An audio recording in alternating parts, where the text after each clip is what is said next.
it's about entry. It's a very wonderful one. It can be overwhelming too. And at the same time, if you are not careful, or if God does not go with you, I wish I know that God will go with you. It can be also depressing. That's the real truth. Let's be honest. Because it's like entering another world entirely. You know, like I was going to Stamina, just told me one day. He said, expect anything can happen. Just expect anything, because you are bringing the life to the world.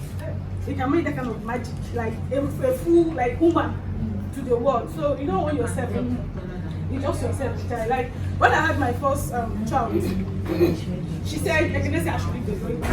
No, please, what's happening? She needs to go. Please, go and sit down. My ears are closed. You don't want to hear the glory details. Don't mind that. When I had my first child, yes, at Happy Road. So you know, being the first now. No, just do bam, they let enter. I don't know. So what did you just do? She knew her husband.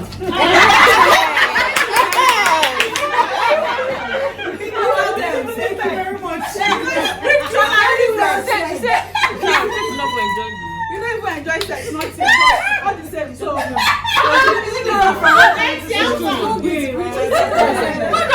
Akiemi.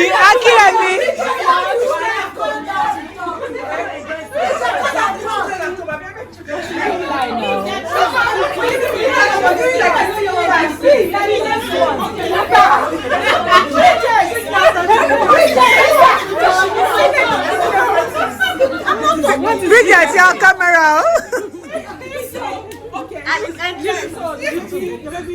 We got to the time What's this thing? went to the hospital for them to the delivery. Content. So you know now, you know what the doctor said, that okay, every time starts, there'll be more space and everything. Even after this thing, when you get to your 4 second to 9 what's it called?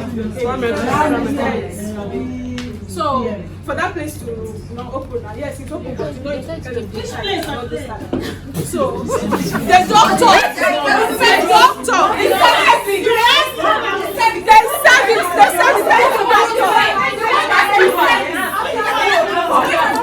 So the doctor that was on duty that day, the doctor that was on duty that day, you know, I pushed and pushed, did everything, no way. They say the place is so small. The service is open, but it's very, very small. So the doctor, but I don't know if he's with anger, you know, Nigerian doctors or what.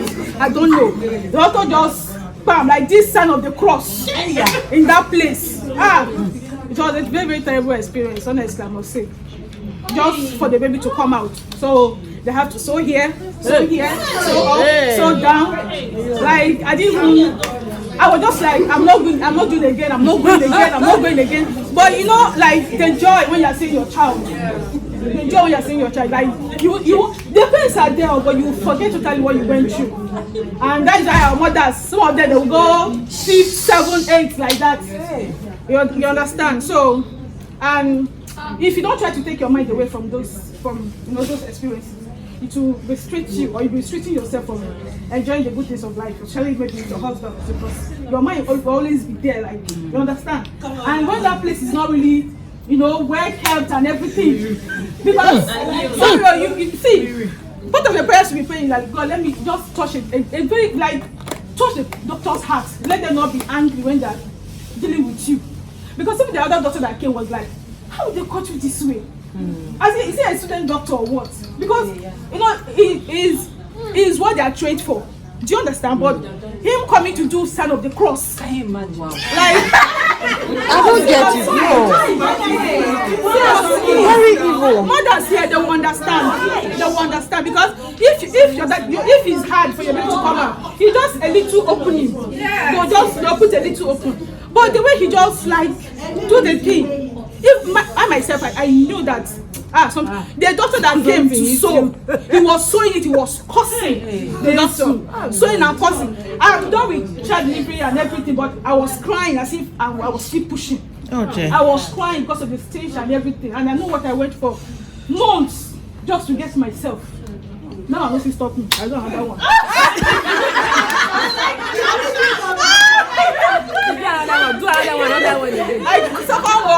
The second one, I had a miscarriage. I had the second that was South Africa. That was when I had the miscarriage. So, well, we came back. How do I enter? Third one, come see. Eden, and we are here. Glory be to God. Amen. The thing is that they say that just when you are focusing on the goal, like I want to be a mother, I want to be a mother. Forget about like just shut your ears because you will hear a lot of stories from mothers, a lot of negative stories and whatnot. But when you know that God is working with you, and you know your aim and your goal, what you want, that is all that matters. And when prayer goes with it, do you understand? So as long as your own is that God just help me, let me not enter the labor room, but enter the favor room. Because when you enter favor room, you meet a lot of nice and good doctors and good matrons and all that will always surround you and everything. So I feel that this journey will be a very, very smooth one for you. Amen. You don't have any cause to have any doctor come and do sign of the cross for you. Everything else, yeah. So that is it. Not me. Okay, Betty. Yes. Yeah. Okay, so I don't have my story is this, right? So I had very peaceful, lovely pregnancy. But one thing that Bola Peter Alfred, told me, because I was traveling. So she told me that when that contraction starts, push with the contraction. Because if you wait, it's like don't worry, when you get there, you understand. It's a phase. So when it comes, the urge that's when they tell you to push, not before that time. So when the urge is there, when you push with that contraction, it's like baby is pushing, so two of you are doing the work. Instead of waiting when the baby is now relaxed, then you now try to push. So it helped me. I did 2 vaginal delivery. What they say is that they say don't say abnormal or exactly. So that is the name, and that is the name. They are going to do it by God's grace. So there's nothing to fear. People have different stories. I don't push for long. Of course, I had hair. So, but it wasn't. My second baby was actually 2nd degree, which was more. But I think your body depends on your body. If your body have the ability to heal fast, it will heal fast. There's nothing that I always tell myself that people have 7, people have 10. So going for this, I'm going to come out fine. And as a baby, one thing I did when I was pregnant is that I pray for my baby. I put my hand on my tummy and I pray. I tell God how I want it. We believe that God orders everything. But somehow you as a mother, you have to pray. Tell God how you want it. You understand? Pray. Even the life of your child, what you want your child to become, how you want your child to grow. This is where it starts. They hear. I know I can tell from Elion's birth. I know some of the things because Elion didn't like food, and I prayed to God that I want Elion to eat. Now I'm begging him to stop. So I know that it works. So for me, I don't have any.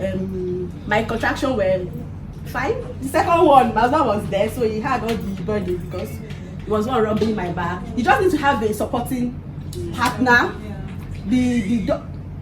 Sorry, I hope I didn't say anything wrong. No. So because sometimes in that, and again, I know when you are in that mood, you are not yourself.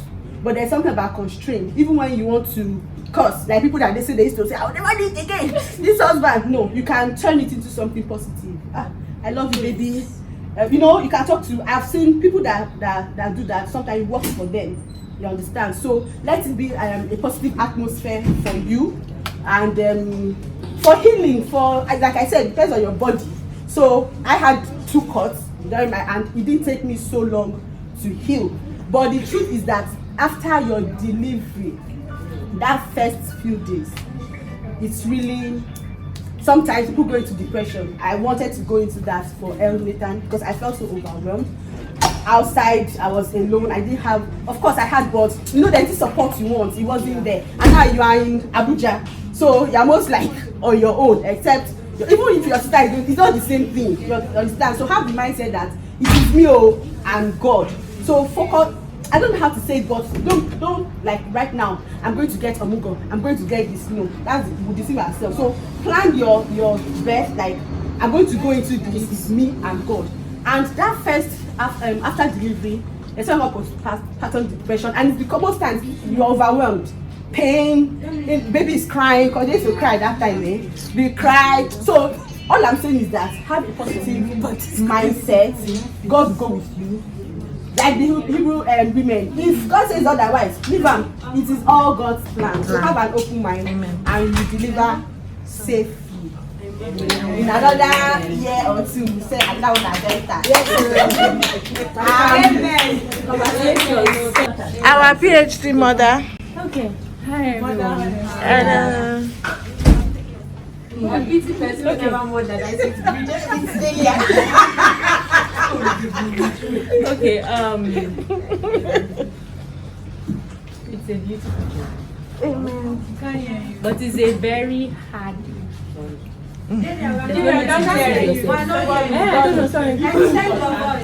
It's a beautiful journey, but it's a very hard journey.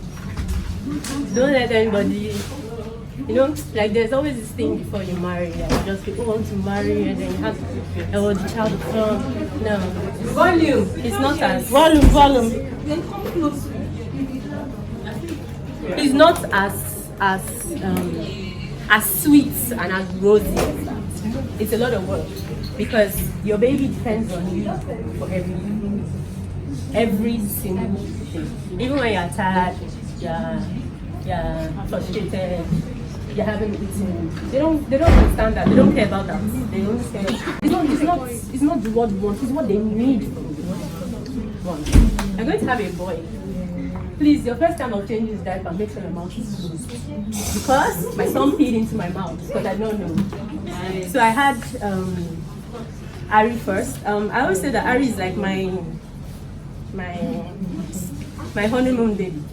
Because I had help, I had mommy, I had Steven. Even though I was very sick, I was on bed rest for 7 months out of 9 months. But it was relatively easy. I wasn't waking up, like there was first shifts. I would take second shift, Steven would take, It seemed like I can do this model business. So, barely 2 years after, barely a year and a half after, I was pregnant for my second child. Okay, so this is my own story. So I was pregnant for Zuri and I needed to travel. So I traveled way early. I think I traveled like 5 months. And then the idea was that Steven would come if I give birth. Then the pandemic hit us. First of all, I think I entered into lockdown before people entered into lockdown, because by the time the Chinese people had started talking about it, my doctor had called me and said they were calling the highest risk people in the hospitals and telling them that, guys, don't go anywhere. We don't know what's gonna happen, so just stay indoors. So we started staying, thinking that maybe it will soon finish, we will soon start coming out. Now, my son, I had a seclage. For people who don't know what a seclage means, it means that I was at risk of losing the baby. So they had to tie my cervix at 12 weeks. So expecting that hopefully that stitch would take me up to 40 weeks. Unfortunately, I went into labor at 35 weeks. It was, I think 35, 7 months, 8 months. 8 months. 21 days early. 20 days early he came. 5 weeks early. That's your birthday. Your birthday was 38 weeks. Oh. So it came 5 weeks early. So yeah. So it was still expecting, because basically we're seeing the pandemic, right? But at that time we didn't know what was going to happen. Will anybody be able to come? They closed Nigerian airspace. I'm alone, no mother, no husband, me, my friend, and her child, and my child, who is Aria not turned 2. She was like maybe a few weeks to turn 2. And I started labor. Now guess what? Because I had CS the first time, I didn't know what labor was. So I was in labor for 3 days. The first day, Mom is like, there's period, something's doing me, I don't understand. I said, okay. I should go to the hospital. Yes, I was in labor for 3 days. So I went to the hospital and my doctor said, okay, but you know, because of your health challenges, we are just going to wait. Once it gets to a certain time, we don't have a choice to remove the baby, but let's try and see how long we can push it without baby coming out. So 7th, 8th, no, 3 days, Jack. On the 7th to on the 10th, 3 days. Anyway. So that 10th early morning, I didn't sleep. I woke up like 6 a.m., which I think it was like 12 noon in Nigeria. And I go, mommy, I don't understand pain. So she says, they labor. I said, is this the labor? She said, don't listen, just take Uber and go to the hospital. Take Uber. I have to leave. See, pack all your. I said, Mom, what if I'm going to go and come back? I said, you will not come back, not with this pain. So I went to the hospital, and the doctor says, okay, we need to call the people because, okay, for me to have a baby, I need to have someone in charge of my lungs and someone in charge of the baby at the same time. So they needed to call that person. So I spent the whole day in pain. See, motherhood is not just, oh, there's a baby I have. No, I spent the whole day in pain. And it was time to go into the theater. You see, but despite that pain, I was not going to give birth vagina because my lung was not going to work. But it was time to go into the theater. First time, Stephen was there and I was singing "Hello, Gogo" in my hand. This time, it's only me. So I asked if I could have my phone with me, and the doctor said yes. So I had my phone, I had my mom and Stephen talking to me over the phone. But it got to one point, pain was so bad. Like, this is pain, I've not even started surgery. And I told them that, you know what, I'll call you people later. And I was listening to Waymaker. And that, somehow, first of all, they couldn't find the stitch that they used to close the baby from coming out. Oh, no. They spent like almost 15 minutes going back and forth inside of me, trying to figure out where the stitch was so they can remove it. And then we had the C-section. Yes, I know some people don't like gory details, but you see, the gory details is what makes you a mom. It's not just it's not a facade. Like when they say someone is a mom, they have gone through so many things to get to that point. And then, okay, so Zuri came out. And, I had signed that, please, they helped me to tie my tubes because I wasn't planning on any more babies. So the doctor promised me that he would wait a few minutes to be sure that the baby is fine. Because now the baby is like premature. To be sure that, okay, the baby will be able to survive before he will go ahead. Yes. Because remember, I also have lung issues, so they were a bit worried about that. So I think they did try to do something and came back to him and said, okay, so we could go ahead. So tied the tubes, carried the baby and went. So somehow, I don't know, I was very strong. I kept talking to everybody in Lagos, but I think I didn't realize what I was going through, but I was very worried because only me, nobody's here, what's going on, that kind of thing. They brought the baby in the evening and then later I came back and said, oh, the baby has jaundice. I didn't know what jaundice was. I hear jaundice, but let's say your own child has jaundice. So they carried the baby to me. I can't look at it. She's like, no, just look. I said, Mommy, I can't look. Like, this is my child. I don't know. Mom is going to survive. I don't know what's going to happen. See, I don't understand. That has to be a knock-up. I just went on a tangent. So, but you see, the truth about it was that we spent 5 days. Half of it I was worried about Ari, but we weathered it. Came home with a C-section and there was nobody to help. So, see, I don't know why people made me talk, but it's okay. So, imagine if you have a surgery and in 2-3 days you have to cook your food that you are going to eat. So you carry and then baby is crying. That's like, see, motherhood is sacrificial. You're giving up your whole life for that child. The child don't know that you're in pain. The child don't know that you did surgery. The child don't care. The child wants to eat and hope and is crying and needs to be held. When even you need to be held and there's nobody to hold you. but you have to give up. It is what it is. It's how you. It's the cost of being a mom. It's yes. It's like pride, but it's born out of pain. It's not pride.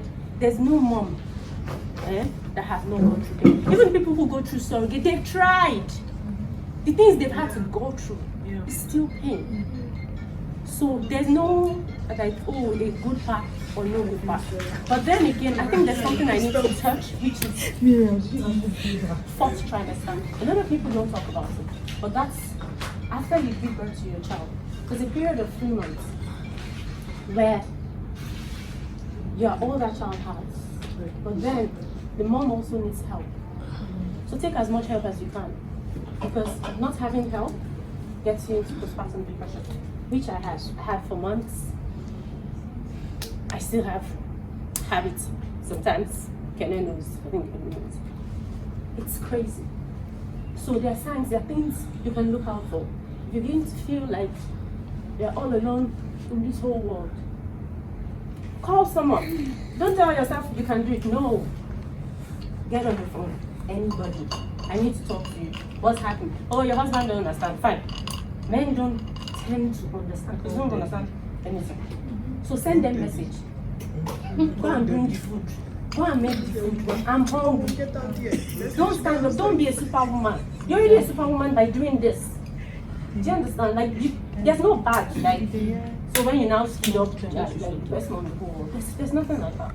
You need all the help you can get, and please take it. Okay, so back to my story. Anyway, so pandemic it was, and then I think we were alone till July, till end of July. So that means we was about like 3 months. I had dark days.